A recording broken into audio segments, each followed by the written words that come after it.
최영자 여사의 전 재산 6억 1천만 원은 전액교육재단에 기부 완료되었습니다. 변호사 경숙의 차분한 목소리가 생일 파티장을 가득 채웠습니다. 케이크 앞에 앉아있던 며느리 지연의 얼굴이 순식간에 새하얘졌어요. 잠깐! 어머니는 살아계신데 무슨 유언장이에요? 지연이 당황한 목소리로 물었습니다. 저는 천천히 자리에서 일어나 미소를 지었어요. 맞아요. 살아있을 때 미리 알려드리려고요. 25년 동안 정말 고마웠어요, 며느리니. 여러분, 제 이야기가 궁금하시죠? 그런데 이야기 시작하기 전에 구독과 좋아요 눌러주셨나요? 여러분의 작은 관심 하나하나가 제게는 정말 큰 힘이 되거든요. 안녕하세요. 저는 최영자, 68세입니다. 35년간 초등학교 교사로 일했고 지금은 교원연금 월 500만 원을 받으며 살고 있어요. 아니, 살고 있었다고 해야 맞겠네요. 왜냐하면 지금부터 제 인생이 완전히 달라질 테니까요. 5년 전 교사였던 남편이 세상을 떠났습니다. 슬픔에 잠겨있던 저에게 아들 준서가 다가왔어요. 엄마, 우리가 모실게요. 엄마 혼자 쓸쓸하시잖아요. 당시 저는 교원연금 320만 원과 유족연금 180만 원, 합쳐서 월 500만 원을 받고 있었어요. 거기다 예금 5억 원과 3억 원짜리 아파트도 있었죠. 하지만 그런 건 중요하지 않았어요. 아들 가족과 함께 살 수 있다는 게 행복했으니까요. 처음 한두 달은 정말 좋았어요. 손주들과 함께 밥 먹고 저녁에는 같이 TV 보고 이게 가족이구나, 이게 행복이구나 싶었죠. 그런데 며느리 지연이 어느 날 조심스럽게 말하더라고요. 어머니, 연금이 500만 원이나 되시네요. 응, 남편이랑 내가 평생 교사 생활해서 그래. 그럼 생활비로 매달 300만 원만 내주시면 어떨까요? 관리비, 공과금, 식비 다 포함해서요. 어차피 혼자 쓰기엔 많으시잖아요. 순간 뭔가 이상하다는 생각이 들었지만 가족이니까 당연한 거라고 생각했어요. 그렇게 저는 월 500만 원 중 300만 원을 매달 며느리에게 주기 시작했습니다. 처음에는 괜찮았어요. 나머지 200만 원으로 제 용돈도 쓰고 손주들 간식도 사주고.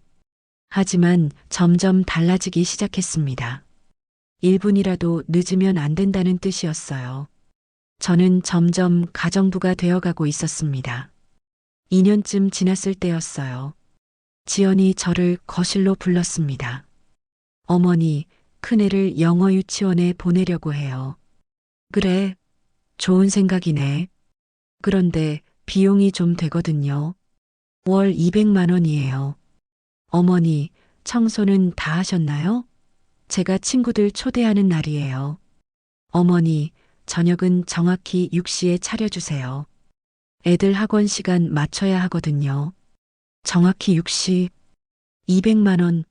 그건 너무 비싼 거 아니니? 그때 아들 준서가 거들었어요. 엄마, 요즘 시대가 그래요. 영어는 필수예요. 엄마, 우리 회사 박 차장 알지? 걔네도 할머니가 영어 유치원비 내주신대. 그리고 김대리네도 시어머니가 다 대주신대요. 지연이 맞장구를 쳤습니다. 맞아요, 어머니. 제가 우리 아파트 단지 엄마들한테 물어봤는데요. 다들 조부모님이 영어 유치원비 대주신대요. 그게 요즘 룰이래요. 손주 교육비는 조부모가 책임지는 게 요즘 대세라고 하더라고요. 하지만 월 200만 원은, 어머니는 연금이 500만 원이나 되시잖아요. 손주 교육비 정도는 투자하실 수 있으시죠? 다른 할머니들은 다 하시는데. 아들이 애절한 표정으로 말했어요. 엄마, 다른 할머니들은 다 해주시는데 우리 엄마만 안 해주시면 제가 회사에서 민망해요. 어제도 박 차장이 너희 어머니 교원연금 좋으시다며? 당연히 영어 유치원은 대주시겠지? 이러던데. 제가 뭐라고 대답해야 할지 몰랐어요. 제 마음이 약해졌습니다. 손주들을 위한 거니까. 요즘은 다들 그런 거니까. 결국 저는 고개를 끄덕였어요. 알았어. 내가 낼게. 그렇게 시작된 영어 유치원비 지원. 2년 후 둘째도 입학하면서 월 400만 원으로 늘어났고 생활비 300만 원과 합치면 월 700만 원. 제 연금 500만 원으론 부족해서 예금에서 매달 200만 원씩 인출하기 시작했습니다. 저는 나머지 200만 원으로 개인 생활을 해야 했어요. 하지만 손주들 간식비, 학용품비, 생일 선물까지 사다 보면 제 용돈은 거의 남지 않았습니다. 옷 한 벌 새로 사는 것도 사치였어요.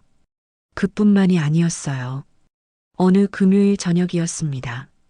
어머니, 35년간 초등학교 선생님 하셨잖아요. 애들 숙제 좀 봐주세요.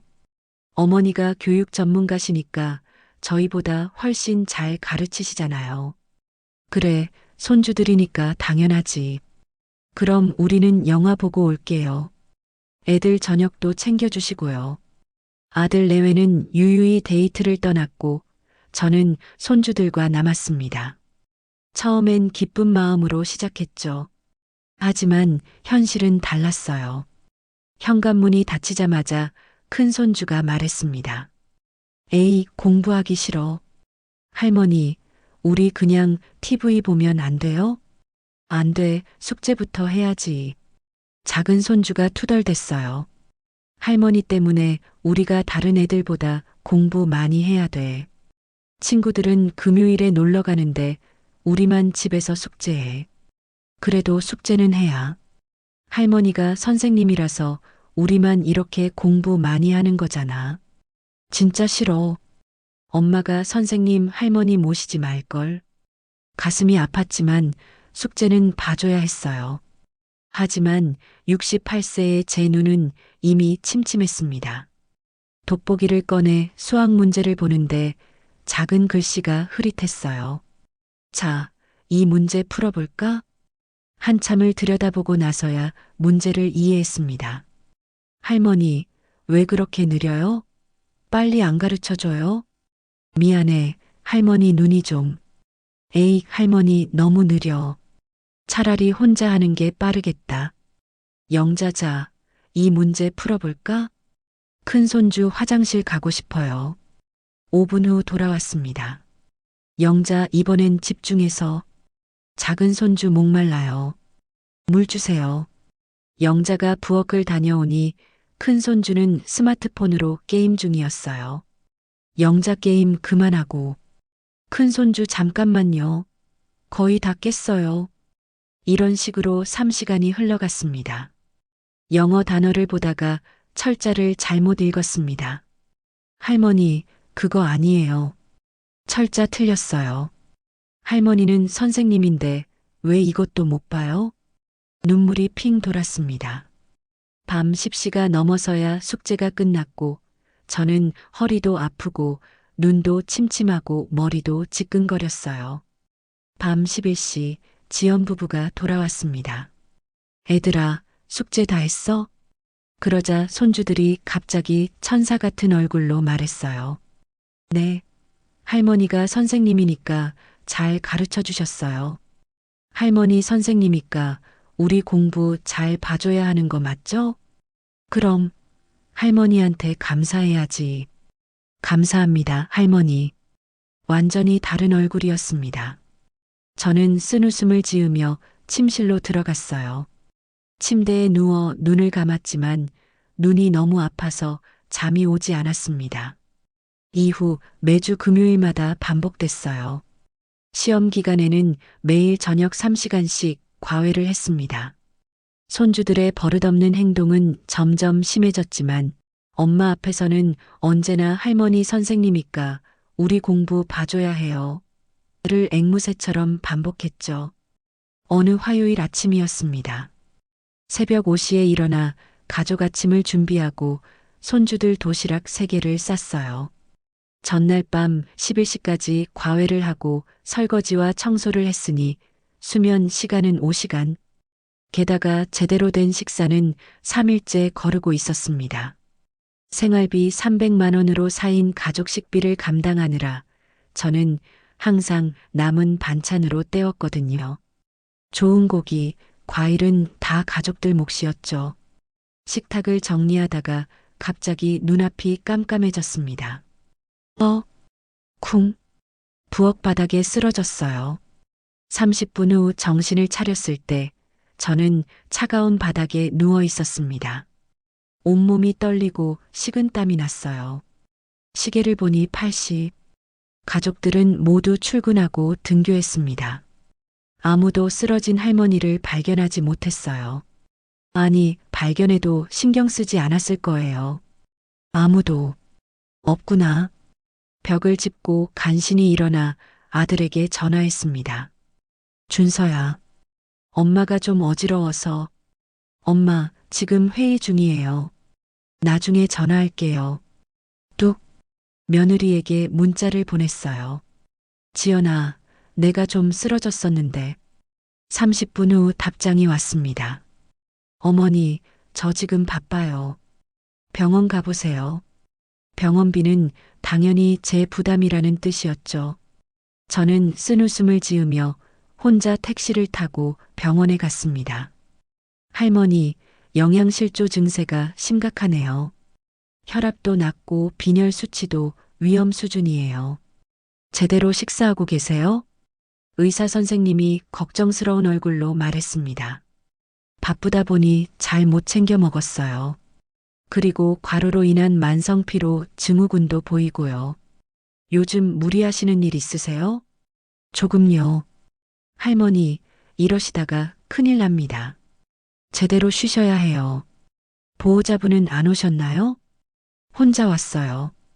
의사 선생님이 안타까운 눈빛으로 저를 바라봤습니다. 링거실에서 혼자 링거를 맞았어요. 다른 환자들은 가족이 옆에 있었지만 저만 혼자였습니다. 링거 바늘 꽂힌 손으로 눈물을 훔쳤어요. 나는 정말 이 집에서 투명인간이구나. 진료비와 링거비로 8만 원. 지갑을 열어보니 3만 원밖에 없었습니다. 월 500만 원 연금은 다 가족에게 주고 제 개인 용돈은 0원이었으니까요. 창피하지만 카드로 결제했습니다. 내 연금 500만 원은 어디 갔고 나는 왜 병원비도 없지? 병원에서 나와 버스 정류장으로 가는데 고깃집에서 고기 굽는 냄새가 났습니다. 고기. 문득 생각이 났어요. 집에서 고기를 먹어본 게 언제였지? 집에서는 혼자 고기를 먹을 수가 없었어요. 며느리가 장을 보고 요리를 하니까 제가 마음대로 고기를 꺼낼 수도 없었죠. 그렇다고 가족들이 함께 고기를 먹는 일도 드물었어요. 더 가슴 아픈 건 가족들끼리만 외식을 하고 돌아오는 날이었습니다. 어머니는 집에서 쉬세요. 저희끼리 고기 먹고 올게요.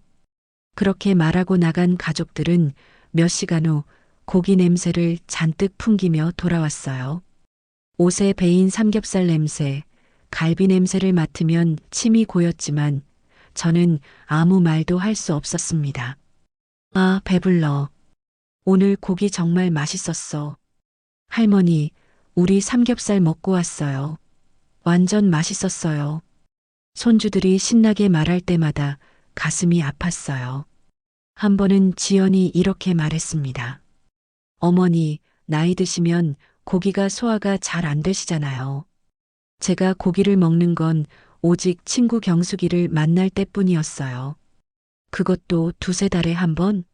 경숙이와 만나서 작은 식당에 가면 그때야 겨우 고기 한 점을 먹을 수 있었죠. 영자야, 고기 좀 먹어. 너 살 빠졌어. 응, 고마워. 그때마다 눈물이 날 것 같았어요. 월 500만 원 연금을 가족에게 다 주면서 저는 두세 달에 한 번 친구 만날 때나 고기를 먹을 수 있다니. 갑자기 눈물이 났습니다. 나도 고기 먹고 싶다. 저는 발걸음을 돌려 고깃집으로 들어갔습니다. 어르신, 몇 분이세요? 혼자요. 혼자 오셨어요? 드물게 오시네요. 주변은 다 가족 단위 손님들이었어요. 혼자 온 노인은 저뿐이었습니다. 저, 한우 등심 200지 주세요. 밥이랑 된장찌개 서비스로 드릴게요. 감사합니다. 45,000원짜리 메뉴였어요. 비쌌지만 이번만은 제가 먹고 싶은 걸 먹기로 했습니다. 고기가 지글지글 구워지는 소리. 저는 고기를 바라보며 눈물이 났어요. 옆 테이블에서는 가족들이 즐겁게 웃으며 고기를 구워 먹고 있었습니다. 첫 점 고기를 입에 넣었습니다. 맛있다. 그런데 눈물이 더 쏟아졌어요. 고기를 씹으며 생각했습니다. 내 돈으로 가족들 외식비 대주면서 나는 두세 달에 한 번 친구 만날 때나 고기를 먹었구나. 영어 유치원비 월 400만 원 내주면서 나는 병원비 8만 원도 없어서 카드 긁었구나. 가족들은 고기 냄새 풍기며 돌아오는데 나는 집에서 혼자 남은 반찬으로 저녁을 때웠구나. 손주들 과외해주느라 쓰러졌는데 아무도 나한테 관심 없구나. 나는 도대체 뭐지? 주인 아주머니가 휴지를 가져다 줬습니다. 할머니, 괜찮으세요? 괜찮아요. 그냥 맛있어서. 하지만 모두가 알 수 있는 슬픈 눈물이었어요. 45,000원을 카드로 결제하고 나오는데 또 죄책감이 들었습니다. 이 돈이면 손주 학원 교재비인데. 아니, 잠깐. 왜 내가 지금도 그 생각을 하지? 내 돈인데. 내가 먹고 싶어서 먹은 건데. 왜 죄책감을 느끼지? 그 순간 마음속에서 무언가 결심이 섰습니다. 저녁 6시에 집에 돌아왔어요. 가족들은 이미 모여 있었습니다. 어머니, 어디 갔다 오세요? 저녁 준비는요? 쓰러졌다는 문자는 확인도 안 한 듯 했어요. 병원 갔다 왔어. 병원? 무슨 일 있으셨어요? 아침에 쓰러졌었어. 아, 그래서 문자 보내신 거예요? 저 정신없어서 못 봤어요. 그래도 괜찮으신 것 같네요. 다행이다. 그럼 저녁 준비 부탁드려요. 배고파요. 저는 그들을 조용히 바라봤습니다. 이 순간 마음속 깊은 곳에서 결심이 확고해졌어요. 참았어. 충분히 참았어. 이제 됐어. 며칠 후 우연히 가족 단톡방을 보게 됐습니다. 제 눈을 의심했어요. 시어머니 연금 500만 원 전액 예금에서 200만 원 월 700만 원 받아내는 중 키읔키읔. 영어 유치원비 명목이 대박이었어. 룰이라고 하니까 바로 수긍하더라. 키읔키읔. 사실 우리 단지에서 조부모한테 영어 유치원비 받는 집은 우리밖에 없는데 키읔키읔키읔 완전 사기친 거네. 키읔키읔키읔. 그리고 애들 학원비 월 100만 원 아끼는 것도 계산해야지. 시어머니가 교사 출신이라 완전 이득. 요즘 시어머니 눈 침침해서 숙제 봐주는 것도 느린데 키읔키읔 그래도 공짜니까 참아야지. 애들이 할머니 눈 나쁘다고 투덜대던데 키읔키읔 그래도 공짜 과외인데 뭐. 5년간 영어 유치원비로만 2억 4천 뜯어냈고 키읔키읔 엄마 돌아가시면 아파트 3억 남은 예금 3억 6억은 우리 거. 시어머니 완전 ATM이야. 키읔키읔. 휴대폰을 쥔 제 손이 떨렸습니다. 분노가 치밀어 올랐어요. 복수의 준비. 다음 날 친구 경숙에게 전화했습니다. 경숙은 변호사예요.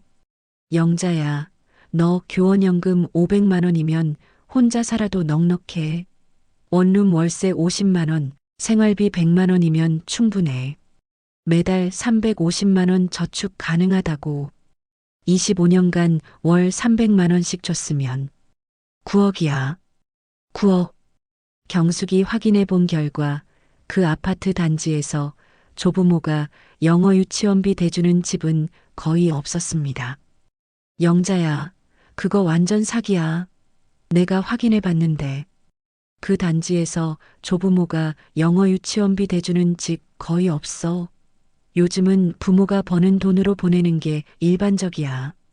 무료 과외는? 25년간 6억, 생활비 9억, 영어 유치원비 2.4억, 과외비 6억, 기타 2억, 총 19억 4천만 원 착취당한 거야. 그리고 너 눈 침침한데도 억지로 과외시킨 거. 학대야, 학대. 저는 6개월간 치밀하게 준비했습니다. 재산을 정리하고 증거를 수집했어요. 며느리의 폭언을 녹음하고 손주들의 이중적 행동을 녹화하고 단톡방 대화를 캡처했습니다. 그동안은 더욱 헌신적인 할머니를 연기했어요. 영어 유치원비도 불평 없이 계속 지급하고 손주들 숙제도 더 열심히 봐주고 이 기간 동안 추가로 6개월 700만 원, 4,200만 원을 더 지출했습니다. 며느리를 완전히 방심시키기 위해서요. 며느리 생일 파티 당일 친척과 친구들이 모인 자리였습니다. 지연은 신이 나서 자랑했어요. 우리 시어머니는 연금 500만 원 전액 저희한테 주세요. 게다가 손주들 영어 유치원비도 내주시고 월 400만 원이에요. 당연하죠. 요즘은 다 조부모가 내주는 게 룰이잖아요. 그리고 초등교사 출신이라 애들 과외도 공짜예요. 학원비 월 200만 원 아끼는 거죠. 친구, 근데 시어머니 연세가 힘드시지 않으세요? 지연 A 선생님 하셨던 분이 그 정도는 하셔야죠. 눈 좀 침침하시긴 한데 뭐 공짜니까요. 하객들이 부러워하며 웃었습니다. 바로 그때 초대받지 않은 손님이 나타났습니다. 최영자 여사의 유언장 대리 낭독하겠습니다. 경숙이었어요. 대형 스크린이 켜졌습니다. 총 재산 원래는 8억 3천만 원이었으나 며느리께 25년간 19억 4천만 원을 드렸더니 현재 남은 재산은 6억 1천만 원입니다. 이 돈은 전액 교육재단에 기부 완료했습니다. 그리고 오늘부로 월 생활비 300만 원, 영어 유치원비 400만 원 지원 모두 중단합니다. 지연의 얼굴이 새하얘졌어요. 그 다음 화면에는 아파트 단지 학부모 신명의 인터뷰가 재생됐습니다. 조부모가 영어 유치원비 내주시나요? 아니요, 저희가 내요. 요즘은 부모가 버는 돈으로 자녀 교육하는 게 맞죠? 10명 중 44명이 같은 대답을 했습니다. 하객들이 술렁였어요. 즉, 며느리 지연 씨는 시어머니를 속여서 5년간 2억 4천만 원을 사치한 것입니다. 화면이 전환됐습니다. 손주들의 비교 영상이 나왔어요. 엄마 없을 때 할머니 때문에 우리만 공부 많이 해, 할머니. 느려, 할머니 눈 나빠, 진짜 싫어. 엄마 앞에서 할머니 선생님이니까 우리 공부 봐줘야 해요. 할머니가 가르쳐 주는 거 당연해요. 손주들이 부끄러워서 고개를 숙였습니다. 그리고 단톡방 대화가 공개됐습니다. 시어머니 ATM 키읔키읔 사기 성공 키읔키읔 시어머니 눈 침침해서 느린데 키읔키읔 그래도 공짜니까 눈 나빠도 공짜 과외인데 뭐. 하객들이 경악하며 지연을 비난하기 시작했어요. 경숙이 청구서를 꺼냈습니다. 25년간 생활비 월 300만 원, 300개월 9억 원. 5년간 영어 유치원비 사기 월 400만 원, 60개월 2억 4천만 원. 25년간 무료 과외주 10시간 5만 원, 1200주 6억 원. 참고 68세 노인에게 눈이 침침한 상태로 매주 10시간씩 과외를 강요한 것은 노인학대에 해당합니다. 25년간 가사노동 월 250만 원, 300개월 7억 5천만 원. 기타 착취 금액 2억 원. 총 피해액 26억 9천만 원입니다. 그리고 교원연금 500만 원이면 혼자 살기 충분합니다. 원룸에서 매달 350만 원씩 저축하면서 여유롭게 살 수 있습니다. 저는 일어나서 말했습니다. 25년간 정말 고생 많으셨어요, 며느리님. 이제부터 영어 유치원비 월 400만 원 직접 내세요. 애들 과외도 직접 하시든지 학원 보내세요. 생활비 300만 원도 직접 버세요. 손주들을 향해 말했어요. 할머니는 이제 눈 침침한 채로 너희 숙제 안 봐줘도 돼. 손주들이 울음을 터뜨렸습니다. 참, 조부모가 내는 게 룰이라는 거짓말로 저를 속인 건 절대 용서 못해요. 저는 캐리어를 끌고 당당히 나왔습니다. 뒤에서 울부짖는 소리가 들렸지만 돌아보지 않았어요. 3개월 후, 저는 제주도 오션뷰 원룸에서 살고 있습니다. 월세 80만 원, 매달 연금 500만 원으로 여유롭게 살면서 420만 원을 저축하고 있어요. 아들에게서 전화가 왔습니다. 엄마, 애들 영어 유치원비가 너무 부담돼요. 결국 일반 유치원으로 옮겼어요. 그래, 그게 정상이야. 내가 벌어서 내 자식 키우는 거. 며느리는 파트타임 일을 시작했고 저녁마다 손주들 숙제와 전쟁을 벌인다고 하더라고요. 어제는 친구 경숙이 찾아왔습니다. 영자야, 다음 달에 크루즈 여행 어때? 크루즈? 그거 비싸지 않아?